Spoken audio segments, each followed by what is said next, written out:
The value of your brand, यानी अपने brand का वैल्यू इंक्रीज करना। ब्रांड का वैल्यू कब इंक्रीज होगा? ब्रांड का वैल्यू इंक्रीज तब होगा जब बेसिकली आपके ब्रांड के बारे में कस्टमर जानेंगे, कस्टमर आपके ब्रांड के लिए लॉयल रहेंगे, यानी दूसरी जगह पे मूव नहीं कर रहे हैं because of your product quality and what you are giving them. तो बेसिकली प्रोडक्ट आप कैसा प्रोवाइड कर रहे हो, कितना सेटिस्फाइड है कस्टमर आपसे, कितने कस्टमर लॉयल है, कस्टमर की एक्सपेक्टेशन के हिसाब से वो कस्टमर गुड्स को परसीव कर रहे हैं या नहीं, या प्रोडक्ट उनको वैसा मिल रहा है या नहीं। तो all these are reasons to make the brand equity, यानी आपके ब्रांड का वैल्यू बढ़ाना, ब्रांड की वैल्यू को हाई करना। क्लियर है? तो brand equity is something which is related with the brand value. ठीक है, अब इसके तरीके बहुत 4 आपके बेसिकली वेज है जहां पर आप ब्रांड इक्विटी को इंक्रीज कर सकते हो। ठीक है, देयर आर 4 वेज। ठीक है, इसमें लिखिए कौन कौन से तरीके हैं, right? What are the different ways? Brand equity, there are 4 types. Brand equity को हम 4 तरीके से बढ़ा सकते हैं। तो फर्स्ट लिखिए, first brand loyalty, brand loyalty. Second लिखिए we are in the brand equity. तो इसके 4 बेसिकली तरीके हो सकते हैं ब्रांड इक्विटी को बढ़ाने का। The first is brand loyalty. First one is brand loyalty. Second one is name awareness. Brand name awareness. Brand name awareness. Next is perceived quality. Perceived quality. Perceived quality. Perceived quality. And last one is brand association. Brand association. ठीक है, brand association. Brand equity को basically बढ़ाने के लिए इनके components है brand equity के, यानी इन्हीं फैक्टर से ब्रांड की वैल्यू इंक्रीज हो सकती है। फर्स्ट जो है वो ब्रांड लॉयलिटी है, सेकंड जो है बेसिकली ब्रांड नेम अवेयरनेस है, परसीव्ड क्वालिटी है, या ब्रांड एसोसिएशन है। ठीक है, ब्रांड एसोसिएशन। सबसे पहला जो टर्म है दैट इज ब्रांड लॉयलिटी, यानी कि ब्रांड के लिए कितने कस्टमर्स आपके लॉयल हैं। ठीक है, यानी कितने कस्टमर्स आपके ब्रांड को रिकॉग्नाइज करते हैं और आप ही की कंपनी का प्रोडक्ट को परचेज करते हैं। ठीक है, यानी आपकी कंपनी के प्रोडक्ट और सर्विस के साथ वो स्टिक रहते हैं, वो दूसरी जगह पे वो स्विच या मूव नहीं करते हैं। ठीक है, तो कब ये चीज होगा? जब कस्टमर जो है वो सिंबल को देखेगा, आपके लोगो को देखेगा और वो परसीव करेगा कि बेसिकली ये जो कंपनी है ये अच्छी कंपनी है। ठीक है, तो इसमें लिखिए when customer perceive high value for a brand, when customer perceive high value for a brand, when customer perceive high value for a brand name or symbol and exhibit high loyalty to the brand, यानी customer जो है वो perceive कर रहा है high quality, यानी कि basically value जो है ब्रांड का वो परसीव कर रहा है, लोगो देख रहा है, सिंबल देख रहा है, तो इससे वो एक तरीके से क्या हो रहा है, धीरे धीरे प्रोडक्ट के साथ या उस कंपनी के साथ जुड़ता चला जा रहा है। ठीक है, ये ब्रांड लॉयलिटी एक इंपॉर्टेंट एसेट है, यानी कि अगर कोई पर्सन आपकी कंपनी के लिए लॉयल हो जाता है तो आपको नए कस्टमर बनाने की ज्यादा जरूरत नहीं पड़ेगी, ज्यादा मेहनत नहीं करना पड़ेगा, ज्यादा खर्च नहीं करना पड़ेगा, क्योंकि जो लॉयल कस्टमर है वो आपसे ही प्रोडक्ट परचेज करेंगे। ठीक है, जो ब्रांड लॉयलिटी है वो क्या करता है कि कस्टमर्स को परसुएड करता है, इन्फ्लुएंस करता है फॉर रिपीटेटिव परचेज। ठीक है, और spreading goodwill about your brand, यानी कि जो ब्रांड लॉयलिटी है ये क्या क्या चीजें करता है? पहली चीज कि आपका कस्टमर जो है वो ब्रांड के लिए लॉयल होगा, ठीक है, लॉयल रहेगा। पहली बात, अगर कोई भी कंपनी है, जैसे मान लो कि फॉर एग्जांपल मैं कुर्ता खरीदती हूँ और सिर्फ बीबा से खरीदती हूँ, ठीक है, तो मैं सिर्फ और सिर्फ बीबा से खरीदती हूँ, तो मैं उसके लिए लॉयल कस्टमर हूँ, क्योंकि मैं दूसरे जगह पे कुर्ता के लिए दूसरे ब्रांड के पास नहीं जा रही हूँ, मैं सिर्फ और सिर्फ बीबा से खरीद रही हूँ। पहला चीज, मैं लॉयल हो गई हूँ फर्स्ट, और मैं लॉयल हूं तो मैं वहां कंपनी के लिए एक एसेट हूं, यानी मैं एक वैल्यूएबल पर्सन हूं, किसके लिए? कंपनी के लिए। अब मैं क्या करूंगी, मेरा जो लॉयलिटी है मुझे परसुएड करेगा और कंपनी भी मुझे परसुएड करेगी। ठीक है, हो सकता है कि मैं लॉयल कस्टमर हूं तो मेरे लिए कुछ लॉयलिटी प्रोग्राम्स करे, मुझे एडिशनल डिस्काउंट दे। और इन सब तरीकों से मैं बार बार रिपीटेटिव परचेज करूंगी, यानी कि मैं बार बार जाके उसी कंपनी से प्रोडक्ट को परचेज करूंगी। और साथ साथ मैं अपने जो मेरा ग्रुप होगा, जो मेरे नोन पीपल होंगे, मेरे फ्रेंड्स होंगे, रिलेटिव्स होंगे, जो भी पर्सन होगा, मैं उन तक भी गुडविल स्प्रेड करूंगी कि भाई कुर्ता लेना है तो बीबा कलो one of the best kurta वहां मिलता है और मैं हमेशा वहीं से परचेज करती हूँ। तो लाइक अ कस्टमर, जो ब्रांड लॉयलिटी है, यानी जो लॉयल कस्टमर्स हैं, वो कंपनी की इक्विटी को बढ़ाने में क्या करते हैं, हेल्प करते हैं, इंक्रीज करते हैं ब्रांड की वैल्यू को। क्लियर हो गया सबको? समझ में आ गया? Brand loyalty. Next one is name awareness, brand name awareness. Clear है? Next is brand name awareness, brand name awareness. ठीक है, आगे इसमें 2 लाइन लिखिए, फिर मैं इसको एक्सप्लेन करती हूँ ब्रांड नेम अवेयरनेस को। ब्रांड लॉयलिटी सबको क्लियर हो गया? नेक्स्ट लिखिए, awareness creation, awareness creation about a brand name, awareness creation about the brand name among the target audience, among the target audience is a necessary precondition for trial of product or services. Awareness creation about a brand name among, awareness creation about a brand name among the target audience, among the target audience is a necessary precondition for trial of products or services. Awareness creation about a brand name among the target audience is a necessary precondition for trial of product or services. Trial of product or services.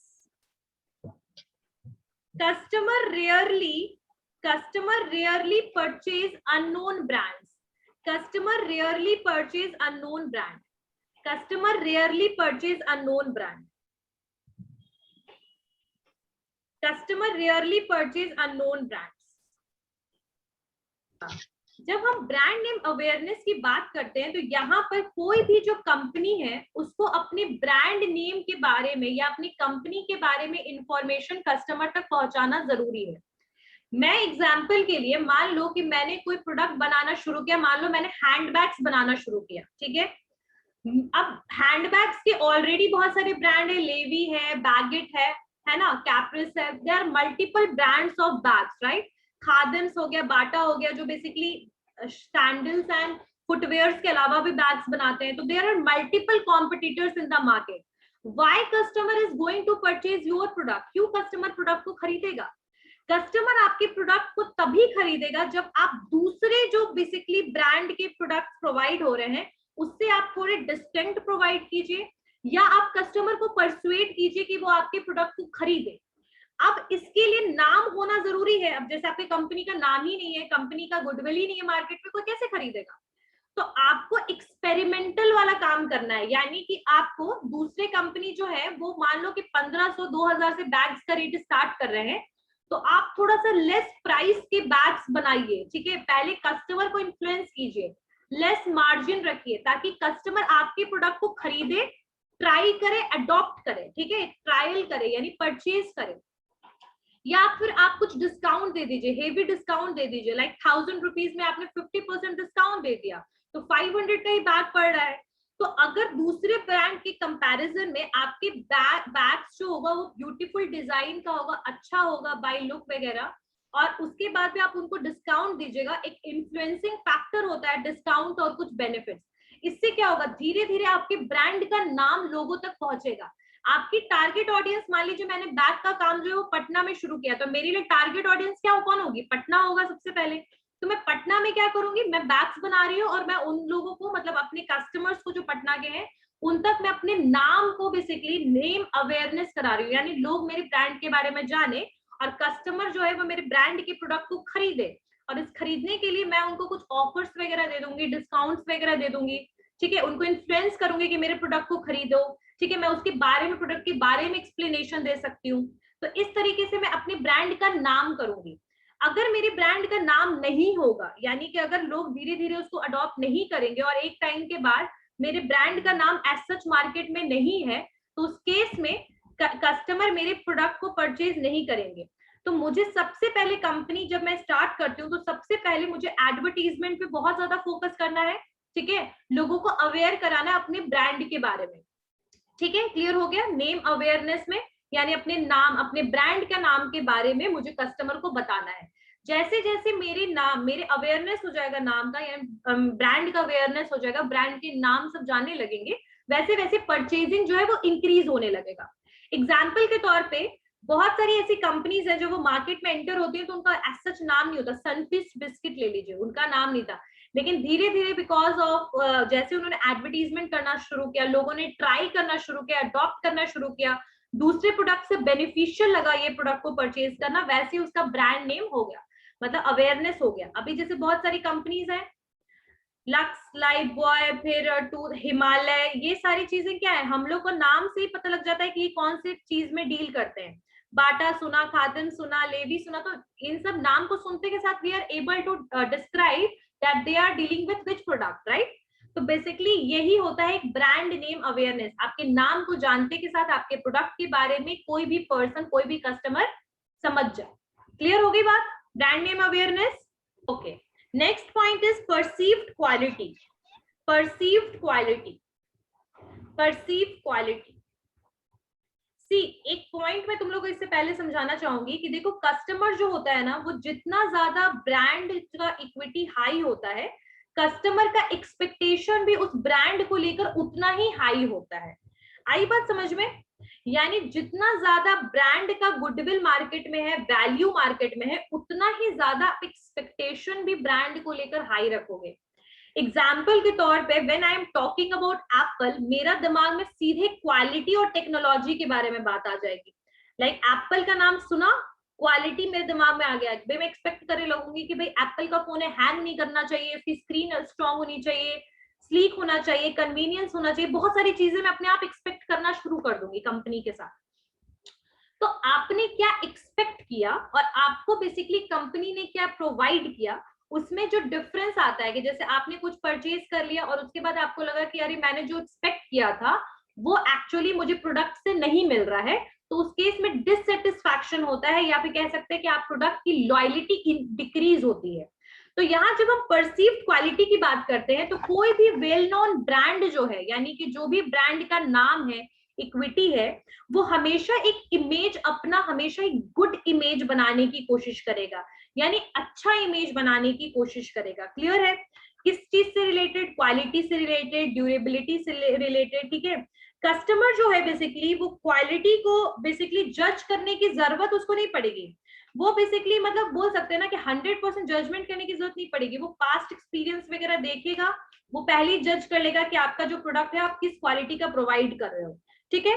तो इसमें लिखिए, perceived quality में लिखिए, a well known brand, a well-known brand, a well-known brand, a well-known brand always convey, CONVEY,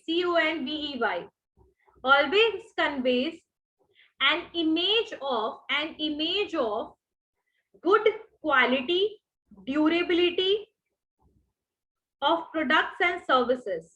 A well-known brand always conveys an image of good quality, durability of products and services. A well-known brand always conveys an image of good quality and durability of goods and services. Customers from own judgment, लिखिए, customers from own judgment, customer from their own judgment, customers form their own, form है, from नहीं है, sorry, form है, FORM, customer form यानी customer खुद बनाता है, customer form their own judgment about quality,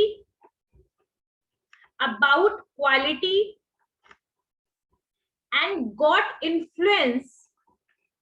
Customers form their own judgment about quality and got influence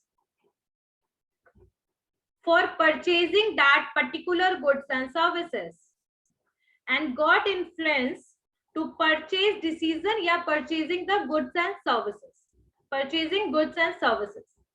यहाँ पर इनका मतलब क्या है कि अगर आप कोई भी प्रोडक्ट अच्छे क्वालिटी का प्रोवाइड करोगे, अच्छा ड्यूरेबल होगा. ड्यूरेबिलिटी ज्यादातर हम कैसे चेक करते हैं कि भाई कितना दिन तक वो प्रोडक्ट चल रहा है. ठीक है, जैसे मोबाइल देख लो, कई बार कुछ मोबाइल्स होते हैं जो 5 और 6 मंथ में दे स्टार्ट हैंगिंग, तो उसकी क्वालिटी हम सोचते हैं अच्छी नहीं है, प्रोसेसर अच्छा नहीं है, सॉफ्टवेयर अच्छा यूज नहीं किया. So many things we are just think about that particular product. जो अच्छे ब्रांड होते हैं ना, उसकी क्वालिटी खुद ब खुद उस ब्रांड की वैल्यू को डिफाइन कर देता है. कोई अगर कस्टमर है जिसने मान लो टाइटन का वॉच खरीदा, ठीक है, मान लो टाइटन रागा परचेज किया, टाइटन रागा उन्होंने परचेज किया, तो they don't need to advertise a lot कि भाई मेरी, बस वो बता देंगे कि हाँ क्वालिटी में कोई भी दिक्कत नहीं आएगी, आपने परचेज किया, आपने उसको यूज किया, आपको बहुत अच्छा लगा कि प्रोडक्ट की क्वालिटी बहुत अच्छी है, तो बस उसकी क्वालिटी ही उसके बारे में उसके ब्रांड की इक्विटी को बढ़ा देगा. यानी कस्टमर खुद डिसाइड कर लेगा कि मुझे आगे चलकर इस ब्रांड का प्रोडक्ट को परचेज करना है या नहीं करना है. तो quality will define the purchase decision of the customers. यानी ड्यूरेबिलिटी और क्वालिटी बता देगा कि कस्टमर को नेक्स्ट टाइम उसे परचेज करना है या नहीं करना है. कोई चीज हमें खराब क्वालिटी का मिलता है तो हम क्या बोलते हैं, अरे नहीं खरीदेंगे नेक्स्ट टाइम इससे, राइट. और कई बार ऐसा भी केस होता है कि जब आप लो क्वालिटी जब आप लेते हो, उसमें आप लो प्राइस भी लगाते हो, तो उस केस में एक अलग कंडीशन आता है. बट अदरवाइज जो भी ब्रांड इक्विटी जिसका भी है, अच्छी क्वालिटी का ड्यूरेबल गुड्स प्रोवाइड करते हैं. क्लियर हो गया. Third point. Next point is brand association. Next point is brand association. ये सारा का सारा आपके ब्रांड इक्विटी को डेवलप करने में हेल्प करता है. ठीक है, आपके ब्रांड की वैल्यू को हेल्प करता है. जितने ज्यादा कस्टमर बनेंगे, जितना ज्यादा आपके ब्रांड का नाम होगा, उतनी इक्विटी बढ़ती जाएगी, वैल्यू बढ़ती जाएगी. Brand association. ब्रांड एसोसिएशन, सी ब्रांड एसोसिएशन का मतलब क्या होता है कि जैसे कुछ कंपनीज जो हैं वो क्या करती हैं, आपको एसोसिएट कर देगी, यानी कस्टमर को एसोसिएट कर देंगे किसके साथ, ब्रांड के साथ. यानी ब्रांड के नाम के साथ वो एसोसिएट करने की कोशिश करती हैं. ठीक है, आपके फंक्शंस के साथ, जैसे तनिष्क जो है वो हमेशा मैरिज सेरेमनी के साथ आपको क्या करता है, कनेक्ट करता है. ठीक है, कि भाई मैरिज सेरेमनी हो रहा है, फिर कनेक्ट करेगा वो. ठीक है, तो this is the way of brand association. इसमें 2 लाइन लिख लीजिए, उसके बाद फिर से इसको मैं एक बार एक्सप्लेन करती हूँ. Right, customer have certain subjective and emotional attachment. Customer have certain subjective and emotional attachment which form a part of brand equity.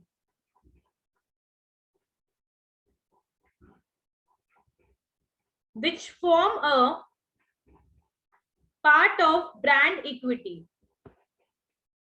Brand equity. एक मिनट जरा रुकना जरा.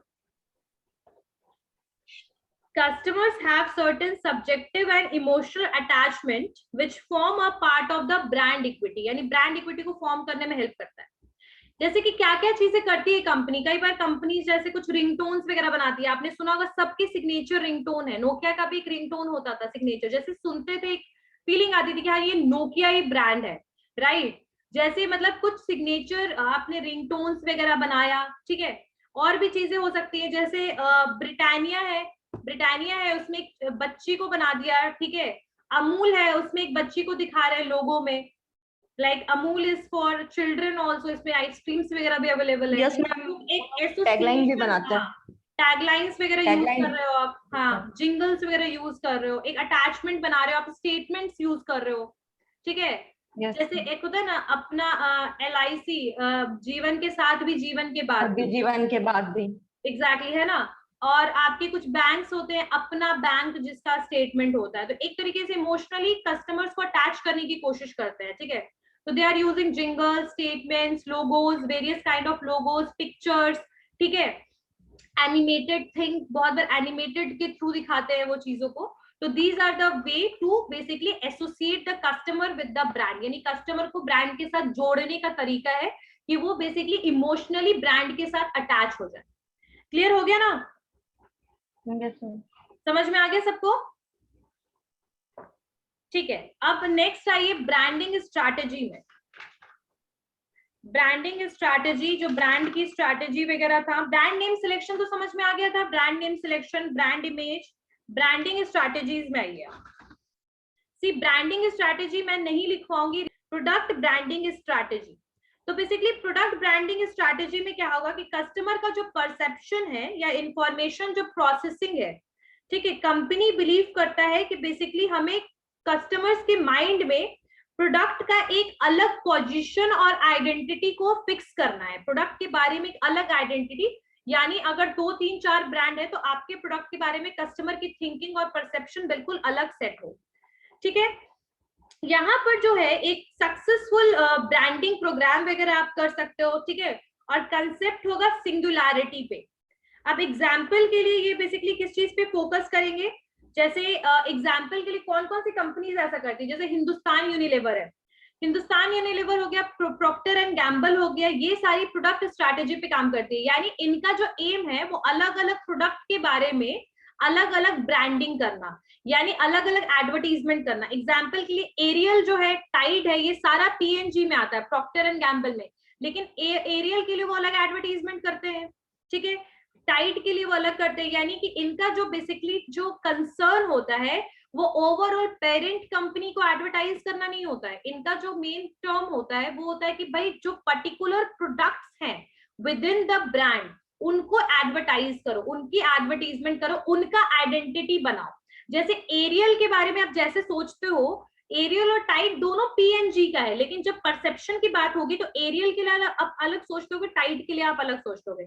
सबसे पहले एरियल के लिए क्या सोचोगे, एक्सपेंसिव पाउडर है, डिटर्जेंट पाउडर, और टाइड जो है वो सस्ता है। ठीक है, एरियल के लिए सोचोगे कि ये कपड़ों को हार्म नहीं करेगा क्योंकि ये महंगा है, और टाइड के लिए आप सोच सकते हो कि मे बी ये हार्म कर दे या फिर बहुत चीप है, पता नहीं कैसा होगा। तो like the people have different perception set for the same parent brand का, अलग अलग प्रोडक्ट के लिए भी अलग अलग हमें स्ट्रैटेजी सेट करना पड़ता है। सबके लिए वो पॉजिटिवली ही दिखाएंगे, एडवर्टीजमेंट हमेशा ही पॉजिटिव होता है, लेकिन कस्टमर उसको कैसे परसीव करता है, कैसा लेता है, वो डिफरेंट चीज है। एरियल में भी वो पॉजिटिविटी दिखाते हैं कि भाई किसी बच्चे ने पूरे कपड़े को गंदा कर लिया और वो एकदम से साफ हो गया। टाइड के लिए दिखाते हैं कि इससे ज्यादा व्हाइट जो है आपको कहीं पर भी नहीं मिलेगा कोई भी डिटर्जेंट को यूज करके। तो लाइक यहाँ प्रोडक्ट डेवलपमेंट, प्रोडक्ट स्ट्रैटेजी में यही होता है कि जहां पर आप एक पेरेंट कंपनी को आप एडवर्टाइज नहीं करोगे पीएनजी को, बल्कि आप उसके प्रोडक्ट को एडवर्टाइज करोगे, और अलग अलग प्रोडक्ट हैं, भले वो सिंगल प्रोडक्ट लाइन में हो, लेकिन आप अलग अलग एडवर्टीजमेंट क्राइटेरिया को यूज करोगे। क्लियर हो गया? नेक्स्ट है, ठीक है, जैसे हिंदुस्तान यूनिलीवर है तो उसमें डव के लिए क्या दिखाता है कि डव जो है वो स्किन को बहुत ज्यादा सॉफ्ट कर देता है। लिरिल को क्या दिखाता है, रिफ्रेशमेंट के लिए, है ना, लेकिन प्रोडक्ट तो सेम ही कंपनी का है, सेम ही ब्रांड के अंडर में आता है, दोनों अलग। तो यहाँ पर जो है वो प्रोडक्ट बेस्ड पे, यानी प्रोडक्ट पे हम फोकस करते हैं, यानी जो प्रोडक्ट हम बना रहे हैं उसको डेवलप करने पे। नेक्स्ट लिखिए, line branding strategy. Line branding strategy, देखो लाइन ब्रांडिंग स्ट्रैटेजी का मतलब वही line extension he kind of होता है, जहां पर बेसिकली आप क्या करते हो, प्रोडक्ट मिक्स जो है वो अलग अलग प्रोडक्ट लाइन जब लेकर आते हो। ठीक है, जैसे मैंने आप लोगों को बताया था हिंदुस्तान यूनिलीवर में डिटर्जेंट पाउडर भी है, बिवरेजेस भी है, और आपका बाथिंग सोप भी है, राइट। तो basically line strategy, line branding strategy आपका लाइन एक्सटेंशन ही होता है। क्लियर हो गया?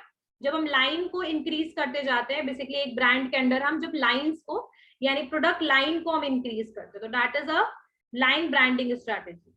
Next is range branding strategy. Range branding strategy, हाँ बोलो बेटा। मैम एक बार और बताइए तो, लाइन ब्रांडिंग स्ट्रैटेजी जो मैंने आप लोग को लाइन एक्सटेंशन करवाया था, याद है, ब्रांड डेवलपमेंट में, यानी कि बेसिकली जहां पर प्रोडक्ट लाइन वगैरह जो, अच्छा ये छोड़ो, प्रोडक्ट लाइन और प्रोडक्ट मिक्स विड्थ और प्रोडक्ट लाइन लेंथ बताया था ना। तो प्रोडक्ट मिक्स विड्थ में क्या होता है कि जब एक ब्रांड जो है वो, एक कंपनी जो है वो अलग अलग प्रोडक्ट लाइन के साथ प्रोडक्ट बना, हाँ, जैसे बिवरेज भी बना रही है, बाथिंग सोप भी बना रही है, और बाथिंग सोप के अलावा आपके कॉस्मेटिक्स आइटम्स भी बना रही है, लॉन्ड्री सोप भी बना रही है, there are multiple kinds of brand line, तो इसी को हम कहते हैं लाइन ब्रांडिंग स्ट्रैटेजी।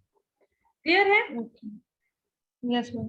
अब आता है रेंज ब्रांडिंग स्ट्रैटेजी। जब रेंज ब्रांडिंग स्ट्रैटेजी की हम बात करते हैं तो सॉरी, इसमें क्या होगा कि जो प्रोडक्ट कैटेगरी है उसको आप बदल दोगे लेकिन ब्रांड का नाम सेम रखोगे। इसको हम ब्रांड एक्सटेंशन कहते हैं, याद होगा आप लोगों को।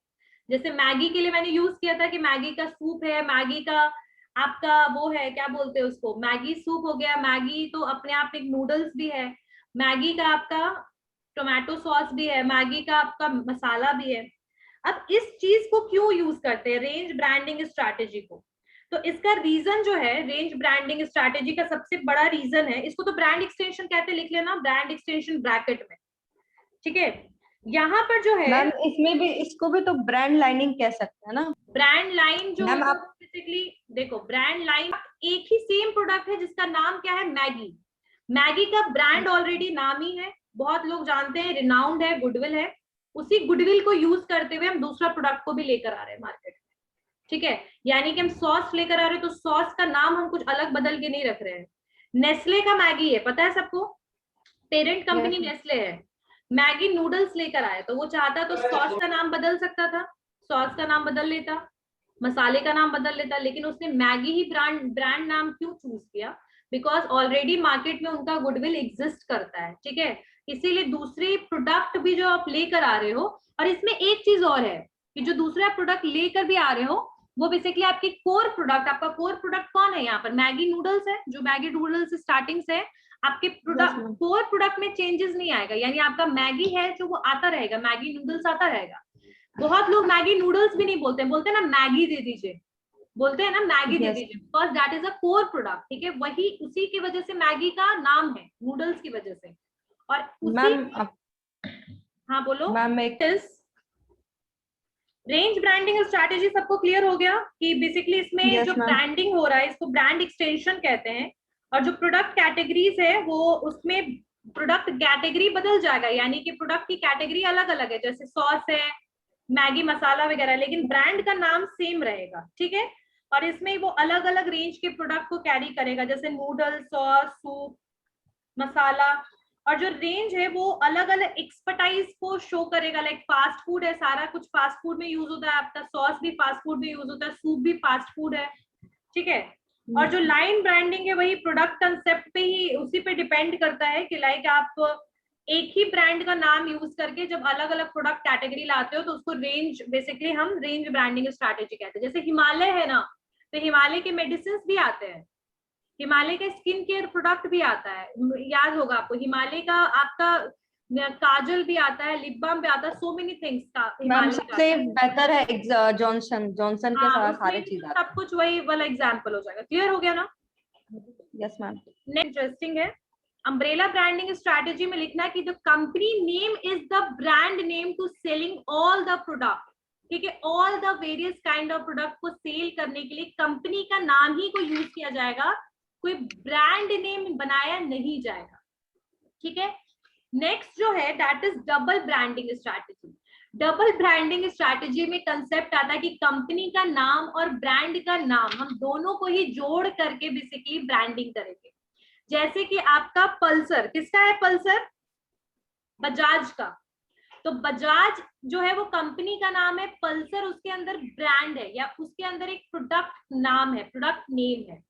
यहाँ पर बेसिकली आप कंपनी का नेम, ब्रांड नेम और प्रोडक्ट नेम आप तीनों को साथ यूज कीजिएगा और उसके बाद प्रोडक्ट को सेल कीजिएगा। जैसे यहाँ पर टाटा के साथ क्या आता है, टाटा इंडिका, ठीक है। मारुति के साथ क्या आता है, मारुति के साथ भी आप कोई बेसिकली प्रोडक्ट यूज करते हो। तो यहाँ पर जो आपका कंपनी का नाम है और आपके प्रोडक्ट का नाम है, उन दोनों को मिला करके आप ब्रांडिंग करोगे।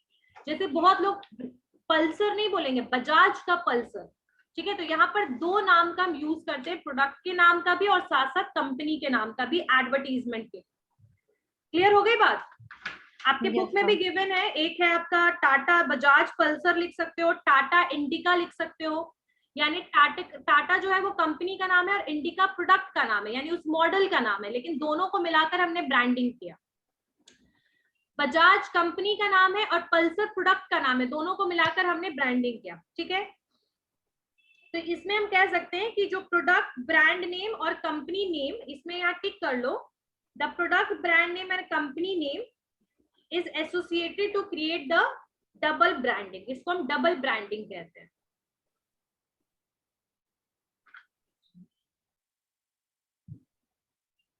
एक होता है endorsement branding strategy. Endorsement branding strategy, endorsement branding strategy का मतलब क्या है, यहाँ पर ये थोड़ा सा माइनर वेरिएशन है। यानी डबल ब्रांडिंग स्ट्रैटेजी में हम दोनों प्रमोट करते हैं ना, कंपनी का नाम भी और प्रोडक्ट का नाम भी, प्रोडक्ट ब्रांड नेम का भी, दोनों को प्रमोट करते हैं। लेकिन एंडोर्समेंट ब्रांडिंग स्ट्रैटेजी में जो प्रोडक्ट ब्रांड नेम है उसका डोमिनेंट पोजीशन होता है। Dominant position product brand name का। जैसे किटकैट जो है वो नेस्ले का है, तो नेस्ले किटकैट करके नहीं प्रेजेंट करते हैं कभी भी, या नेस्ले का नाम आता भी है तो एडवर्टीजमेंट में लास्ट में देखिएगा नेस्ले ऐसे करके बोलते हैं, है ना। लेकिन नेस्ले पे कोई ध्यान नहीं देता है, नेस्ले पे कोई ध्यान नहीं देता है। ध्यान किस पे देता है, वो किटकैट का जो एडवर्टीजमेंट करते हैं ऐसे तोड़ते हुए एंड खाते हुए एंड ऑल। तो यहाँ पर इंडोर्समेंट ब्रांडिंग स्ट्रैटेजी में जो डोमिनेंट पोजीशन होगा वो किसका पोजीशन होगा, प्रोडक्ट के ब्रांड नेम का, ना कि कंपनी के नाम का। अम्ब्रेला में सिर्फ कंपनी का नाम था, डबल ब्रांडिंग स्ट्रैटेजी में कंपनी का नाम और प्रोडक्ट ब्रांड नेम दोनों था, और इंडोर्समेंट ब्रांडिंग स्ट्रैटेजी में नाम दोनों को होगा, यानी कि प्रोडक्ट का भी नाम होगा और कंपनी का नाम भी नाम होगा। लेकिन जो डोमिनेंट पोजीशन होगा, यानी एडवर्टीजमेंट में जो हमारा कंसंट्रेशन और फोकस होगा वो ज्यादातर किस पे होगा, कंपनी के ब्रांड, कंपनी के नहीं, ब्रांड के नाम, प्रोडक्ट के ब्रांड नेम पे। जैसे आपका किटकैट हो गया, अभी जैसे सिंथॉल है, सिंथॉल गोदरेज का है, लेकिन सब लोग सिंथॉल के बारे में क्या जानते हैं कि सिंथॉल है। खरीदना होगा तो नहीं कहेंगे कि गोदरेज का सिंथॉल दीजिए, सीधे कहेंगे सिंथॉल दीजिए। मार्केट जाएंगे तो ये नहीं कहेंगे कि भाई किटकैट है, नेस्ले का किटकैट दीजिए, नहीं किटकैट है दे दीजिए। कैडबरीज का आपका ये भी आता है डेरी मिल्क, कैडबरी का डेरी मिल्क कहता है, बोलता है डेरी मिल्क दीजिए। तो all these things come under the endorsement branding strategy. किसी को कोई डाउट है इसमें? No ma'am. क्लियर हो गया बिल्कुल अच्छे से? Yes ma'am. सबसे पहला था प्रोडक्ट